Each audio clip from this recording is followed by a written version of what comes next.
Welcome back into another episode of the Believe in Georgia Tech podcast. We're your co-hosts. That is RJ Schafer. I am Jackson Caudell, coming to you Monday afternoon, December 23rd.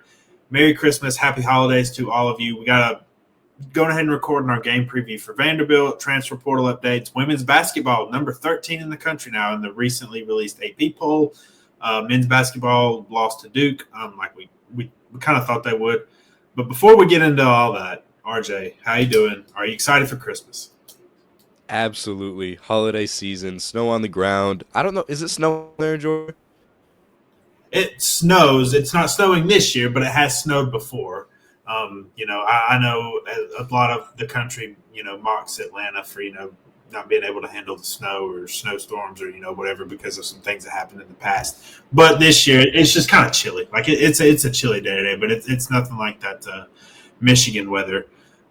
But for anybody that's taken the time to listen to us, watch us do what we do during the holiday season, means more to us than you realize. Like, I know it's a busy time of year. A lot of people, don't, even though if their team's playing, they ain't got a lot of time to do this stuff. But anybody that's listening or watching, we thank you guys a whole lot. So before we get into it, just if you're watching this on YouTube, love it if you would subscribe to the channel, hit that notification bell so you know when our new content goes live. Hit the like button on the video, helps us out a ton as we can, continue to just kind of grow this family, this audience, and continue to just make more and more Georgia Tech content as it happens. So listen on podcast form, do the same thing. Leave us a review. What you call it? I'm losing my train of thought. Just, follow us wherever. I always want to say like and subscribe wherever you do your podcast, but I'm like, that's not how that goes at all. So yeah. Lost my train of thought there, but yeah, appreciate you guys for doing all that, especially busy season, holiday season, and hope you guys all have a blessed Christmas. So, all right, so transfer portal updates, like that is kind of the before we get into the game preview. We did have some, we recorded on Saturday morning. Some things have happened since then. So Saturday afternoon, UCF defensive tackle Matthew Alexander committed to Georgia Tech. That's a pretty big win. He is a very good, very solid defensive line piece. Miami was after him really hard, I know, and I think he's going to step in. And we talked a lot on Saturday morning about how we were concerned a little bit about the defensive line, not in like a DEFCON 1 situation in full blown panic mode, but you needed some bodies there most of all because after this game on Friday, a lot of these guys are gone. So you are going to have that problem. But Matthew Alexander, very good fit, I think, for this defensive line. Sunday, obviously the big news. First, Melvin Jordan, the linebacker from Oregon State, comes in. Very good player last year. We talked about the linebacker depth and that stuff, with Kamen Spalding coming in from Tennessee Tech. Really, the only real contributor you're losing off this team this year is Trinelius Tatum. Eford's back next year. E.J. Lightsey, Tajay Butler, Jackson Hamilton, all those guys are back.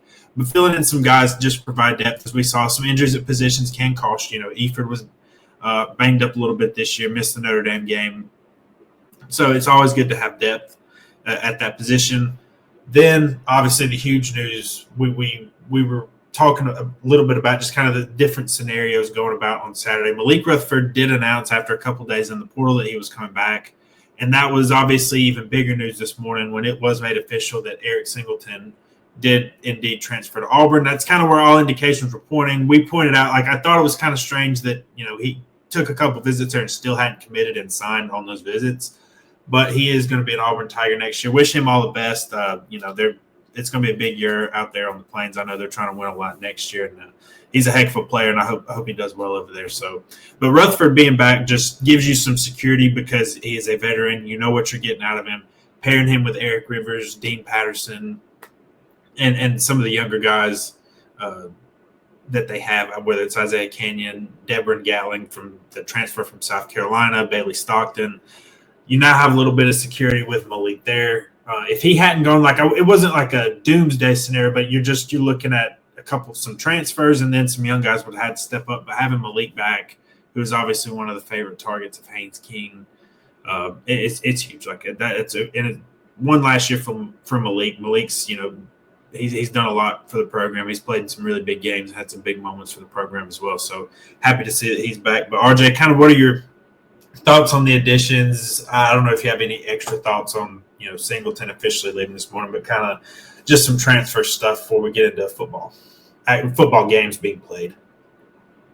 Yeah, I thought out of the two additions, I thought they're both going to make a big impact. Obviously, defensive line we've talked about as a position of need, not a position that's extremely dire, but you're getting pretty close.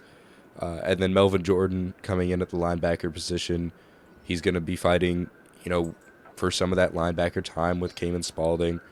And I think this class is shaping up to be exactly what we thought it was going to be. They brought in some guys that were decent contributors, guys who were at Power 5 programs who have spent 2 or 3 years, you know, giving contributions to their team, playing a decent amount, and becoming a leader. That's what we need.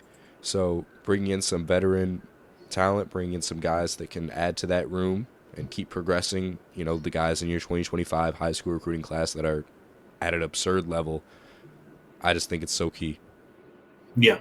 And I don't think, Eric Rivers might be the flashiest Yeah. of the group, but I don't think you have a lot of that. Like, you don't have just a lot of like big names, flashy. But I think as we've seen, and I won't get into this whole spiel again, but I talked about it.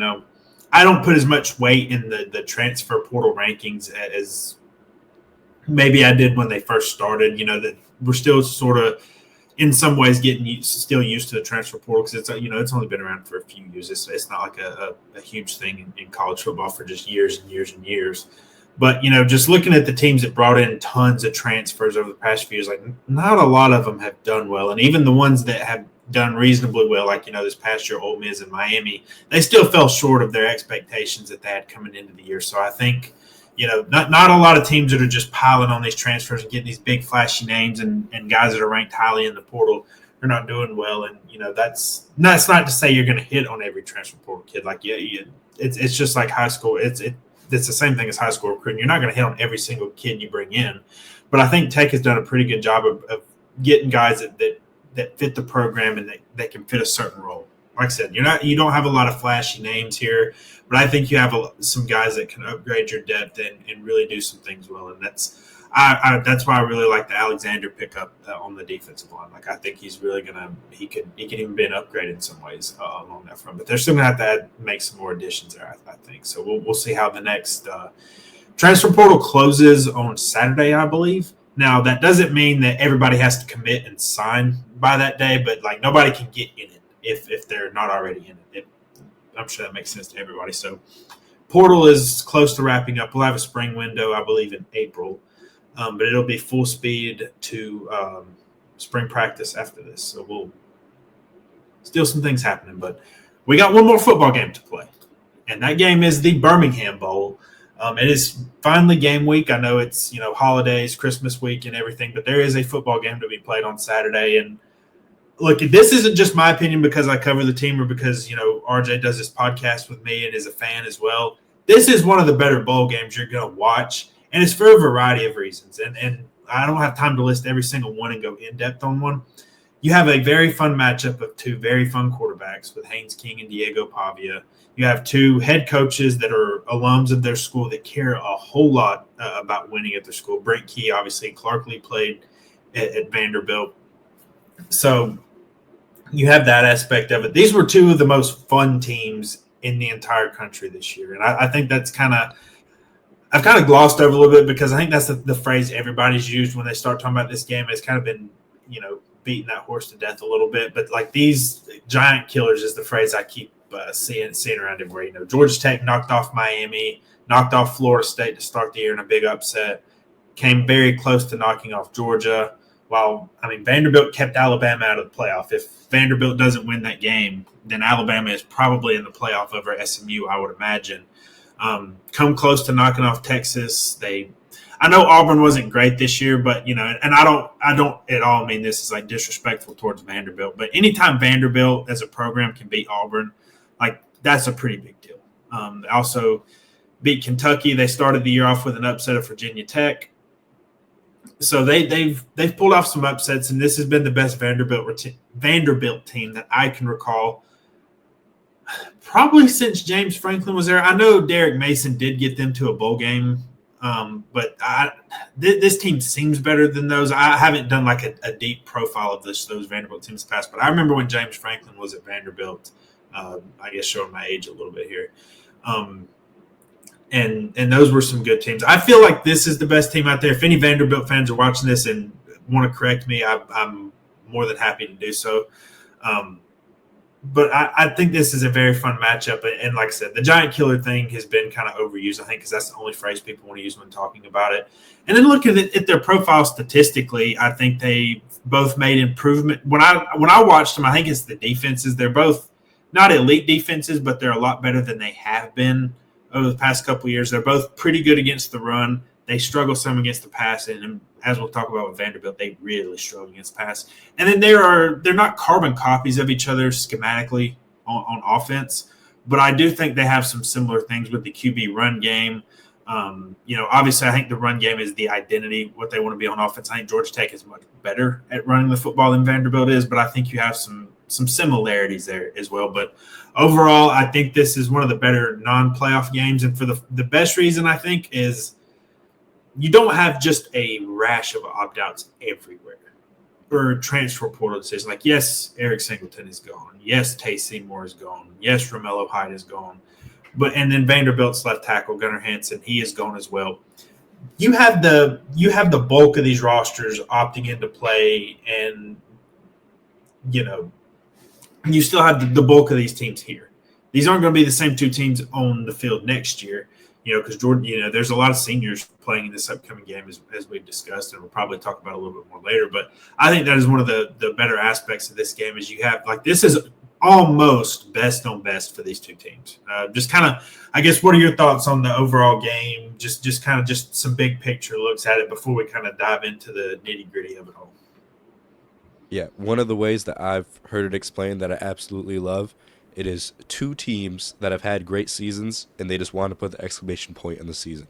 Georgia Tech, similar to Vanderbilt, they've dropped some games that, looking back, you wish you would have never dropped. I bet Vanderbilt wishes they, could have had a better finish to the season. Those last three games were not very strong. They had, some showings that were really close. They were really close against Ball State, really close against Kentucky, dropped a game early in the season to Georgia State. So it's two teams that are defying the odds in a way, because Georgia Tech had a very hard schedule. Some people, us included, believed in them before the season. There's a little bit of bias in that, but not two teams that you would look at as powerhouses. They are two teams that have not been decimated by the transfer portal, and this game is going to mean a lot to both sides, right? Because Vanderbilt doesn't go to bowl games every year. Georgia Tech doesn't go to bowl games every year. So this is going to be huge for both sides, and I think it will be an actual fun game to watch. It's not going to be third string on third string like we know some bowl games are going to be. It's going to be both teams' best guys in a game that matters to both sides. Yep. And, buddy, you want to talk about that? I was watching UTSA Coastal Carolina a little bit ago. It will not be that. I can go ahead and guarantee that. But I do think that's a good point to make. And, like, the one thing I'll say about both of these teams is they both give a damn about being there. Like, they both want to be there, and they both want to win the game. And I think you're going to see that play out on the field. Like, I think there's going to be some emotion in it. Vanderbilt's return to the postseason, Georgia Tech trying to win a second consecutive bowl game for the first time in quite a while. It's the first time they made consecutive bowl games in a decade. So, like, yeah, there's going to be some emotion on both sides. But I do agree with your point there. Like, I think that you're really going to see these two teams care a whole lot about it. And, while these two teams, like Georgia Tech is 7-5, Vanderbilt is 6-6, like, you can look at Vanderbilt and they have a lot of close losses. Like, you had a close loss to Georgia State. And there are some common opponents. Like, Vandy beat Virginia Tech and Georgia State. And then, Georgia Tech swapped them, beating Georgia State, obviously, at the beginning of the year, losing to Virginia Tech. Look, it's hindsight's 2020. I think if Haynes King is healthy for that game, they beat Virginia Tech, but that's, neither here nor there. They lost in overtime to Missouri. That was kind of a heartbreaker game. I remember watching that one, and I felt horrible for Vanderbilt. They outplayed Missouri, in my opinion, in that game. But then they rattled off, two. Obviously they got the win against Alabama the next week, that was just what was so crazy at the time is Vanderbilt was 2 weeks removed from losing to Georgia State. Alabama had just gotten, that massive signature win against Georgia, which, still might be the best win in the country, arguably. And then, they lose that game, which was just a crazy part about that deal. It wasn't like, Alabama beat Georgia at the beginning of the regular season. Vandy struggled at the start of the season, and then Vandy was a much better team. Like, they were just weeks removed from playing a poor game against Georgia State. Then they beat Kentucky, beat Ball State, only lost by 3 to Texas. And I think we all saw how good Texas can be when they play up to their potential when they beat Clemson on Saturday. Beat Auburn by 10. The only loss where they were really kind of non-competitive, like from very start to very finish, was the South Carolina game. Lost 28-7. Only lost by 7 to LSU. They did lose by 13 to Tennessee. I will say the Tennessee game was, fairly non-competitive for the most part. I mean, Vandy got a kick return to start that game, got a turnover, and was in very favorable field position. Got a quick 14-0. Tennessee had like over 500 yards in that game, and I think Vandy did not even reach 300. So that was kind of not a close loss. I'll say it was a bigger loss on than it was on paper. So, but I still think you're having two very evenly matched teams. You see it in the point spread. Like, if y'all are into point spreads and all that kind of stuff, like Georgia Tech's only like a 2.5 to 3 point favorite. And it's basically been that way since the bowl odds come out. Now, I will say a lot of sports books, they kind of wait till closer to the game to really shake these things up unless you have some massive shift either way. But you have King and Pavia both play, and you have, outside of Singleton, you have the majority of skill players for Georgia Tech playing. Same goes for Vanderbilt. So very, very intriguing matchup. Anything else before we kind of get into the both sides of the ball and all that kind of stuff? Yeah, we'll get into the stats later, but I think it's interesting to see how Vanderbilt's season is the tale of two stories. Because that offense through the middle half of the season, when Diego Pavia was doing Diego Pavia things, that was probably one of the scariest offenses to play. And then the last 3 weeks when they were playing some really solid SEC defenses, and I want to preface, like, Tennessee and South Carolina have two of the best defenses in that conference, so those are hard games to play anyway. But they were almost neutralized in those games. They had 212 yards against Tennessee, and most of those yards came on one drive in the fourth quarter. So I think it's interesting to see how Vanderbilt will bounce back from that, because their last big offensive performance was over 4 weeks ago. So a lot hanging in the ropes for Vanderbilt's offense. Yep, I would agree with that. And just kind of, I guess let's look at kind of Georgia Tech's offense versus Vandy's defense, because I do think there could be some big advantages for Georgia Tech here. I'm kind of interested to see how it plays out. But, Georgia Tech, 58th points per game, 27th rush yards per game. We know that the running game is the bread and butter of the team. We saw it against Georgia. We've seen it pretty much in every big game they played. When they're fully healthy, they can run on just about anybody. I don't think that's going to change this week. 49th in pass yards per game, 32nd in yards per game overall. I think looking at Vandy's defense, they are 50th in points per game allowed, 44th in rush yards per game allowed. They're 99th in pass yards per game allowed and 75th in yards per game allowed. And when you do watch Vandy, I think you can see the secondary is much more gettable. And, that's when we talk about how the teams are similar. I do think that they are also similar in this way, as they have similar defensive profiles statistically. I think Georgia Tech's defense is a little bit better than Vanderbilt's, but they're both better against the run. I mean, we'll talk about Georgia Tech. Georgia Tech has a pretty good run defense. Vandy's 44th, not elite, but pretty good. Like, you're in the upper half of the country, and like Vandy's also played a lot of really good teams, so their run defense has been tested quite a bit. Both weaknesses are against the pass. Like, Vandy is 99th in passing yards allowed per game. Georgia Tech is 82nd. I think just looking at that, I think you can see. I want to see how big of a loss Singleton is in this game, because Vandy's secondary, I do think, is very gettable. How much of it changes because you don't have him? Now, you still have Chase Lane. You have Malik Rutherford, obviously. You have probably the health. When was the last time Haynes King was this healthy? Before North Carolina? Yeah. Because he was hurt in that game. Didn't play against Notre Dame, Virginia Tech. Played sparingly against Miami and NC State. I mean, he played a lot more against Miami than he did at NC State, and then was just full-throated against Georgia in that great effort.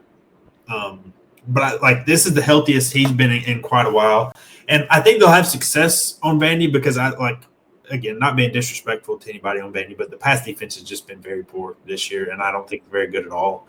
And I want to see, does not having Singleton impact that in any way, and does it obviously on paper should help Vanderbilt a little bit, but they still have dangerous guys like Malik Rutherford, Chase Lane, Abdul Janae, Bailey Stockton. If Georgia Tech gets in 3rd and 18s, we know Bailey Stockton's going to get a first down. Isaiah Canyon had a big catch against Georgia. I want to see maybe if some young guys rotate in there as well. And then obviously, I think you have a really good play caller in Buster Faulkner. I know that's Captain Obvious right there, but I think he can come up with a game plan to kind of mitigate the loss of Singleton. But that's when I look at that matchup with Georgia Tech's passing game against Vandy's secondary. Like that's kind of where I look to first. Was how big of a loss is Singleton in this game? Yeah, that question is hard to answer, but I don't think it's as big as people would imagine because Vanderbilt's big weakness in their pass defense is against the short pass. Like they allow 68.2% completion percentage from opponents' quarterbacks. That's absurdly high. It's 128th in the country. It's worse than the SEC. You don't see that very often. And I think Georgia Tech, an offense who thrives off of the short pass, Eric Singleton was kind of your deep threat guy. He was able to get over the top. He was able to make absurd throws. When he's not there, your focus has to be just on the short game. And maybe that is a little bit of a weakness when you have a long 3rd down and you need to move off of it. But I think they're going to work so heavily off of the motion, so heavily off of Malik Rutherford. I would not be shocked if he ends this game with 150 yards. Like just seems like a great matchup for him. I don't see where it makes that big of a difference. I think Georgia Tech's offense is going to be fairly similar. We're going to see a lot more of Haynes King, a lot more of him being able to throw, but I'm not sure, how far downfield they're going to make him throw. Yep, and I'll just be interested to see how they play that because, again, you've had a little time to prepare because, you have a couple weeks, from the time the transfer portal opened and you knew Singleton was going in there and going elsewhere to when the game is being played. So, you've had time to try to adjust. This isn't like a spur-of-the-moment type thing where you're losing him. But I do want to see maybe if that gives opportunities to any other guys. Like maybe this is a Chase Lane game. He's had some good games this year, but with Singleton being gone, could he have an even bigger game going against the weaker secondary? And then like the run game, can Georgia Tech win enough up front on the run game? Like I do think that they can. Like this is one of the better and more versatile rushing attacks that Vanderbilt has seen. But this is the strength of their defense, and like they are very well coached on that side of the ball. So for anybody that's unfamiliar with Clark Lee, he is a defensive-minded coach. He was a defensive coordinator at Notre Dame before he took the job at Vanderbilt, helped him get to the college football playoff. I know at least once. I'd have to go back and see how long he was there, but he has been a very good defensive coach for a while, and schematically, like he can come up with some game plans that can really throw you off a little bit. So I'll be interested to see if they throw some different looks to try to get Georgia Tech off their run game. But, this is also you should be getting a healthy Jamal Haynes in this game. And we saw he was the bowl game MVP last year against UCF. And Georgia Tech asserted their will in that game. Look, no two bowl games are the same. Like this matchup against Vanderbilt is much different than the one you faced last year against UCF. But just seeing the different varying looks you're going to get from Vanderbilt and being able to continue that ground game approach. Yeah, to me, there's a lot Georgia Tech can do. It could be the ground game, it could be a lot of different things.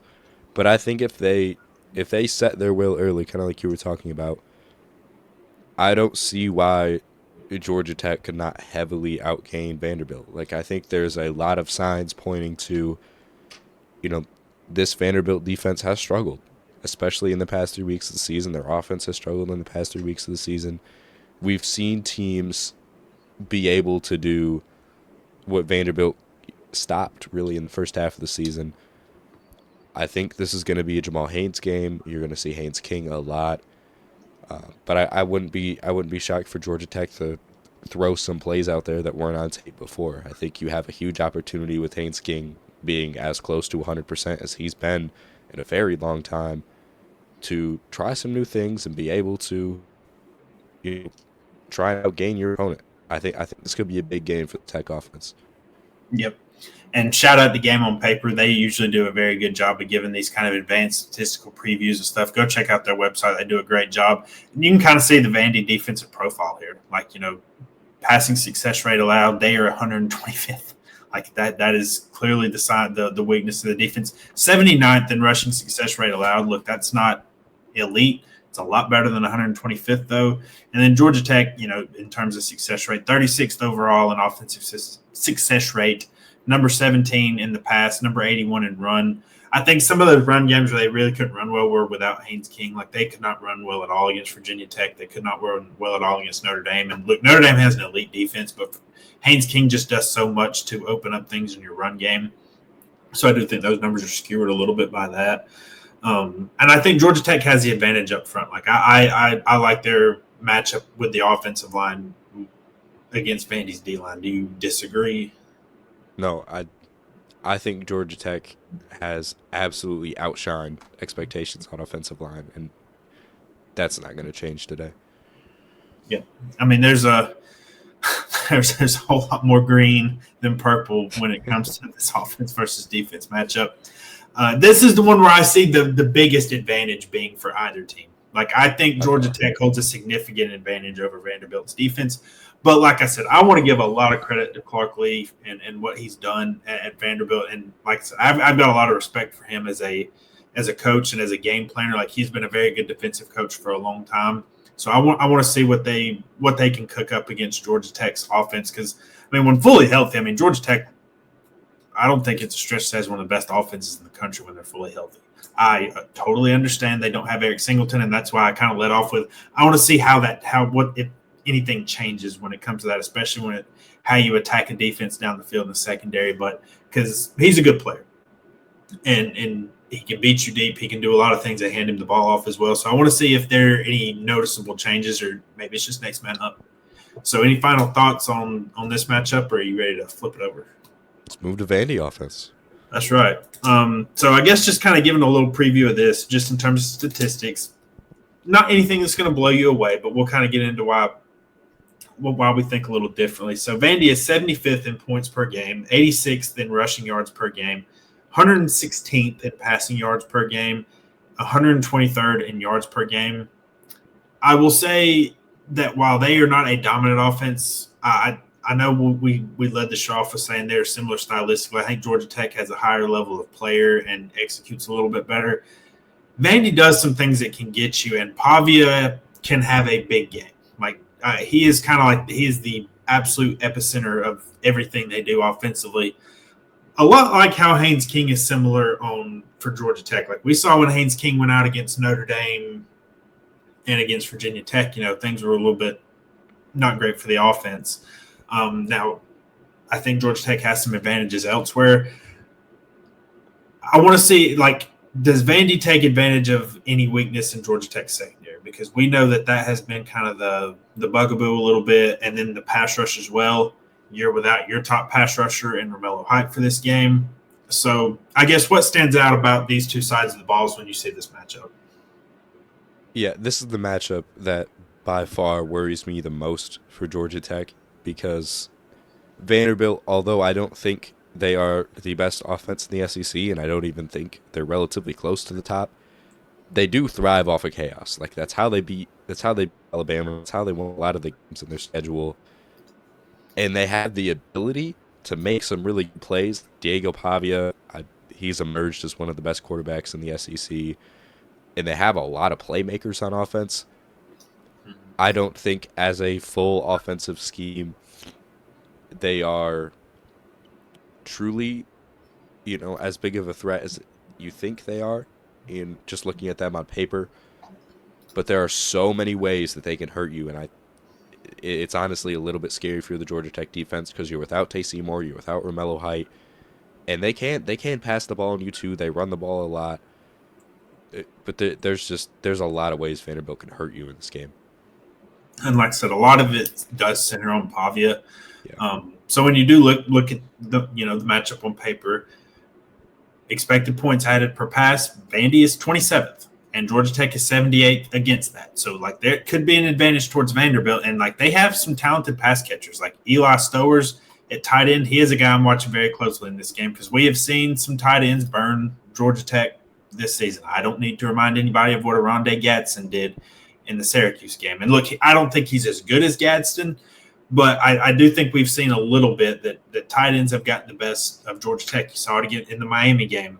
Elijah Arroyo, first or second play for Miami, took 75 yards to the house, very athletic tight end. Eli Stowers is not a first-round pick at tight end. He is a good player, though, and he's kind of a guy I've got circled to watch as I think they're going to try to get him the ball. Junior Sherrill, 28 catches, 401 yards, 3 touchdowns this year. Quincy Skinner, 28 catches, 360 yards. Cedric Alexander, the running back, is also kind of a dual threat. He's their 4th leading receiver, their 2nd leading rusher. Pavia is their leading rusher, and I mean, he has over 700 yards rushing, 6 touchdowns as well on 176 carries, 2,100 yards passing, 17 touchdowns, 4 interceptions, 59.2 completion percentage. They have some guys on the outside that can make plays, but also I don't know that they have a big deep threat. When you look at a lot of these guys and their average yards per catch, like Cedric Alexander 10.4, Eli Stowers 13, Junior Sherrill 14.3, Quincy Skinner 12.9. And that's not to say these guys aren't good and they can't make big plays, but you don't have that.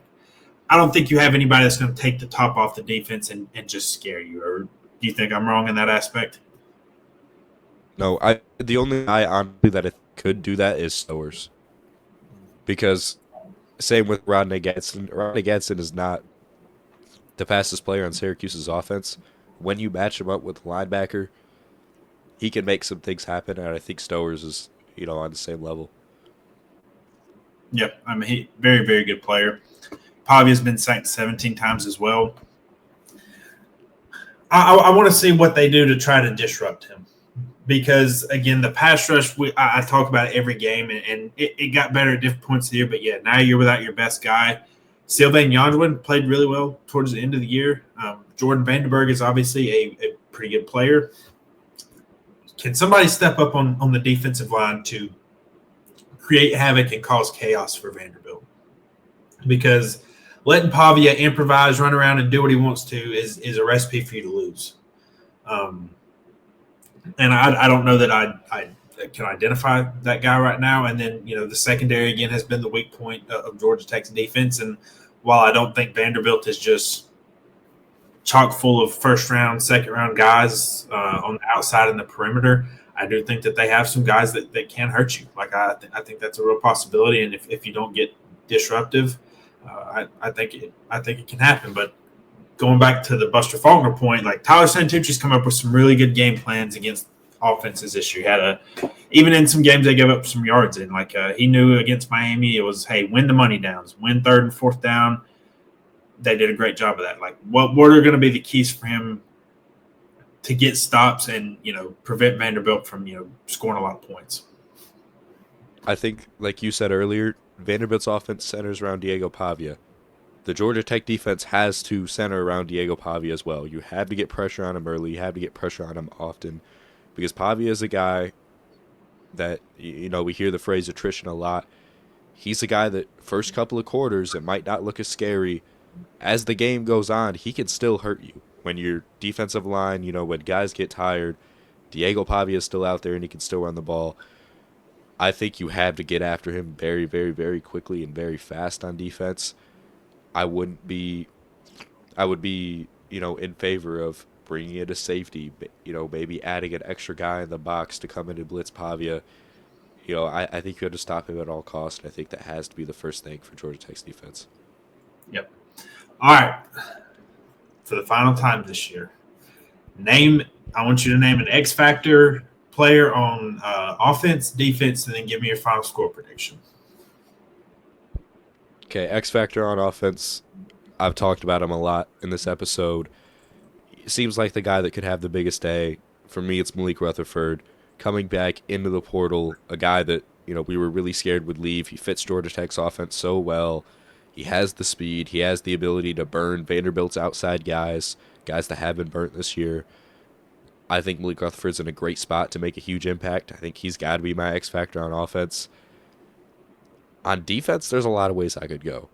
You're going to have some guys step up on the D-line. in lieu of Romello Height, who's now in the transfer portal. But I'm going to go a slightly different direction. I picked him the most as my X factor throughout the year. I'm going to pick him again in the bowl game. I think he's the best player in this defense. I'm going Kyle Eifert. When you play a team that has a tight end, as their main target on offense, your linebackers need to step up in coverage, and I think Eifert could do that, and I think he can get to Pavia in a way that a lot of other linebackers, could struggle to do. And we've seen teams like even Alabama's linebackers couldn't get to Diego Pavia, and I think Kyle Eifert, he has the type of pursuit that can make this, scary for Vanderbilt. So he's my X factor on defense. So my X factor on offense, I'm gonna say it's Chase Lane. Like, I'm gonna say somebody else to step up in that Singleton role. Like, I think Malik's gonna get his. I think Vanderbilt's secondary is very gettable from what we've talked about. If some other receiver is gonna step up, I think it's gonna be Chase Lane. Look, I also think Haynes King is gonna have a big game today, or not today, Friday. But I think he'll have a big game as well. But I want to see Chase Lane and some other receivers step up. He's my guy there. Defense, I'm gonna go with the guy I mentioned just a little bit ago, Sylvain Yondwin. I think you got to have some sort of pass rush or some sort of defensive lineman step up. So I'll be very interested to see out of that group who it is. But he's the guy that kind of impressed me the most down the stretch, and he made some plays against NC State, did some things against Georgia. I think he's the last game at Georgia Tech. He's been here a long time. Been there a long time. I think he can finish his career with a strong performance. And I'm going to go, for my final score prediction, I'm going to go Georgia Tech 27, Vanderbilt 21. I think this could be a lower scoring game because of the time of possession. I think this will be I won't say a quick game, but I think both teams are going to want to possess the ball. A blowout would surprise me a little. You go and you look through Brent Key's history when he was interim coach and when he's been the head coach for these 2 years. Doesn't get blown out much, but also doesn't blow anybody out, no matter how close the spread was. The only time I can really remember him getting blown out and the game never close was when he was the interim coach and they lost to Florida State on the road a week after losing to Virginia on a Thursday night. I'm sure most remember that game. And then it's same with blows. Georgia Tech has been an underdog for most of Key's tenure against most people that they play. But the one time I can remember them being a slight favorite was on the road at Virginia last year, and they dominated that game. If there was a blowout in either direction, I do think it would favor Georgia Tech. I think I just don't. I don't know. I just don't see that them blowing out Vanderbilt. I think Vanderbilt can do enough things. I think Vanderbilt is a good football team. And look, the spread's only 3 points. It's nobody's a big favorite on either side. I like 27-21. I think Georgia Tech makes some plays in the passing game, and I think they get some key stops on defense in the second half to seal a win. Yeah, and when you talk spread, the one big game that we talked about where Vanderbilt got blown out, it was against South Carolina. That spread also opened at 3. I don't think a lot of people saw an upset in that game. That's kind of was South Carolina's coming out game. I think it's possible to see a similar thing happen. It's just South Carolina's defense is on such a bigger level than Georgia Tech's is. So I'm gonna say I think that game will play out similarly. I think Vanderbilt's gonna score a little bit more. I'm gonna say 31 Georgia Tech, 10 Vanderbilt, and I know that's a very big margin and it seems crazy. But I see a lot of ways for Georgia Tech to succeed on offense, and I think Santucci can bring a level of chaos to Diego Pavia that's been thrown at him the past 3 weeks. He's struggled the past 3 weeks. I don't see a huge gap on the Georgia Tech defense besides maybe the secondary, but they don't have a ton of guys that can burn that secondary. So I'm going 31-10 in favor of Tech. Well, there you have it, folks. One says a close win, one says a 3-score win. So it'll be, again, Friday afternoon, 3:30, ESPN. You'll have pretty much the entire eyes of the country on that game. So I expect a very fun game. I will be there in Birmingham. I'm hopeful for a fun atmosphere. I always enjoy visiting Birmingham when I've gone. So glad I get to go back. Glad I get to be a part of this, and glad everybody is watching or listening. Again, I'll say it like I did at the top show. I know everybody's focused on other things, like you should be for the holidays. But if you do take time to watch or listen, we greatly, greatly appreciate it. It helps us out a ton. So be sure to subscribe to the YouTube channel if you haven't already. already, like the video, hit that notification bell to know when our content goes live. Follow us over wherever you get your podcast. Leave us a review. Appreciate you guys. Have a safe, fun, blessed, happy holiday season, and we will see you guys next time. Thank you for listening.